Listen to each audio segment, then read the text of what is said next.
Bem, amigos, falando da lição número 1, a parte de terça-feira, tivemos um probleminha no celular, mas foi resolvido, por isso deixamos de gravar ontem.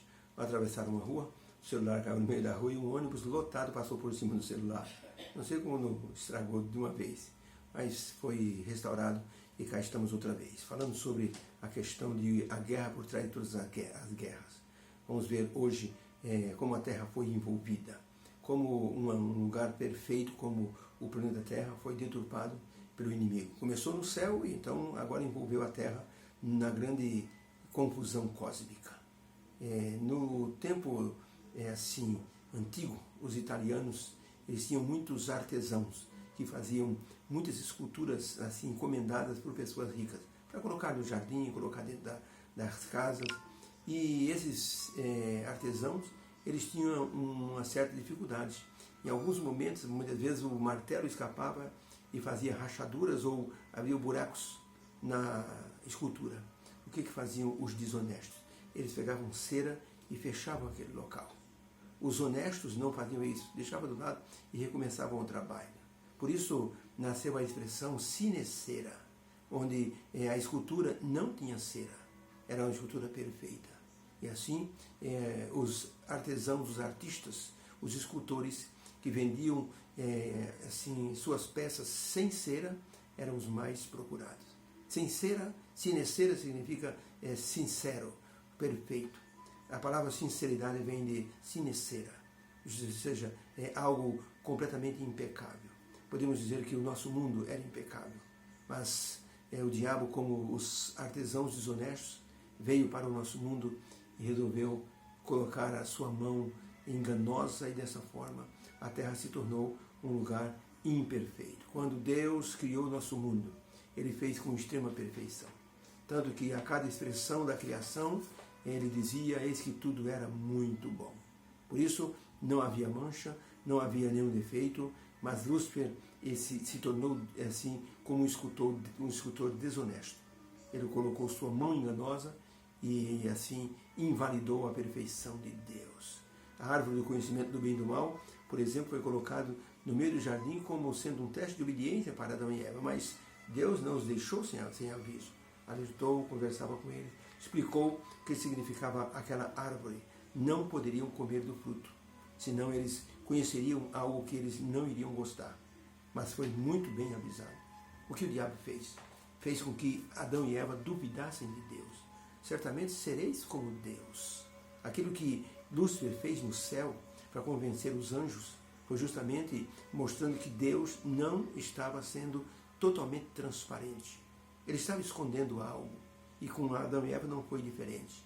Eva foi a primeira a cair. Levou o fruto para Adão. E convenceu Adão de que realmente Deus estava escondendo alguma coisa. Que Deus não estava sendo sincero naquilo que ele estava assim, declarando, ou pedindo, ou fazendo. Por isso que, hoje em dia, quando nós duvidamos de Deus, estamos aceitando o discurso do diabo. Por exemplo, por que Deus, que era onisciente, fez um anjo que poderia se tornar imperfeito? Por que Deus fez um mundo sabendo que Adão e Eva iam pecar? Ou seja, a livre escolha, o livre-arbítrio foi usado pelo diabo para causar assim, desgosto ou destruição. E toda vez que duvidamos de Deus, estamos atendendo essa falácia do diabo, esse discurso do diabo. A pergunta número 5 diz o seguinte: de acordo com a narrativa bíblica, quais os resultados do pecado sobre a humanidade? Em alguns textos, Gênesis 3, 1 e 2 diz, ora, a serpente era mais astuta do que todos os animais do campo. E esta disse para a mulher, é assim que Deus disse, não comereis de toda a árvore do jardim? E disse a mulher à serpente, do fruto das árvores podemos comer, mas do fruto da árvore que está no meio do jardim, disse Deus, não comereis, nem nele tocareis, para que não morrais. Romanos 3, verso 23, porque todos pecaram e destituídos estão da glória de Deus. Romanos 5, verso 12, portanto, como por um só homem entrou o pecado no mundo, e pelo pecado a morte, assim também a morte passou a todos os homens, porque todos pecaram. Então a pergunta é, de acordo com o texto bíblico, quais os resultados do pecado sobre a humanidade? Resposta, esses versos que falamos mostraram que todos se tornaram pecadores.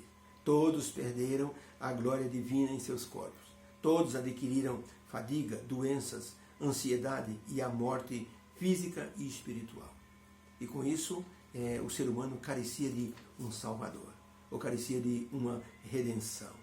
Resultados terríveis aconteceram com o pecado no mundo, porque Deus mostrou para Adão e Eva quanta alteração haveria para ambos os cenários, tanto no céu como na terra.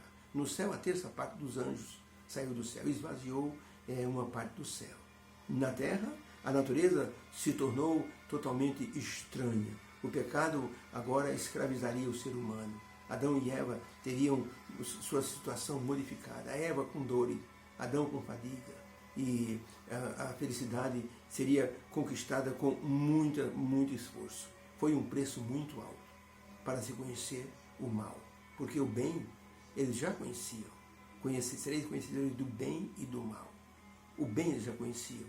O mal em sua plenitude é o que nós estamos vendo hoje em nosso mundo. Por isso que muitas vezes nós pensamos, por que essa guerra começou no céu?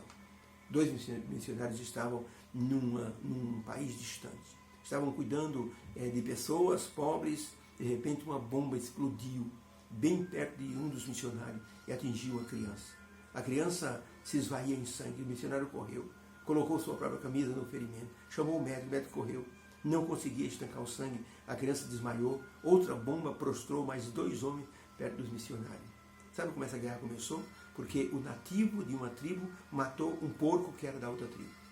E essa matança começou, milhares foram mortos por causa de um porco. Uma luta sem nenhum sentido. Quando olhamos para o grande conflito, nossa pequenez, nossa limitação humana, chega a pensar que por que motivo Lúcifer fez isso? Nós não conhecemos os verdadeiros motivos. O livro História da Redenção, página 10 e 11, diz que Lúcifer ficou enciumado da posição de Cristo. E ele achou que Deus não estava governando de maneira correta. Ele é que deveria receber a atenção que Cristo estava recebendo. Mas como é que um anjo perfeito tem esse tipo de pensamento? Livre escolha. A base do amor do governo de Deus é o amor, e o amor permite que os seres criados tenham o poder da escolha. Deus nos abençoe, para que possamos, mesmo envolvidos nesta crise que é o grande conflito, nós possamos ter a sabedoria de honrar a Deus e reconhecê-lo como o Deus do amor. Obrigado, Senhor, pela lição de hoje, que o Teu poder nos envolva, que possamos viver a vida sem nenhuma dúvida, e que o Senhor fez tudo para que o ser humano pudesse ser perfeito. Deus abençoe, em nome de Jesus, amém. Fique com Deus, um beijo no coração.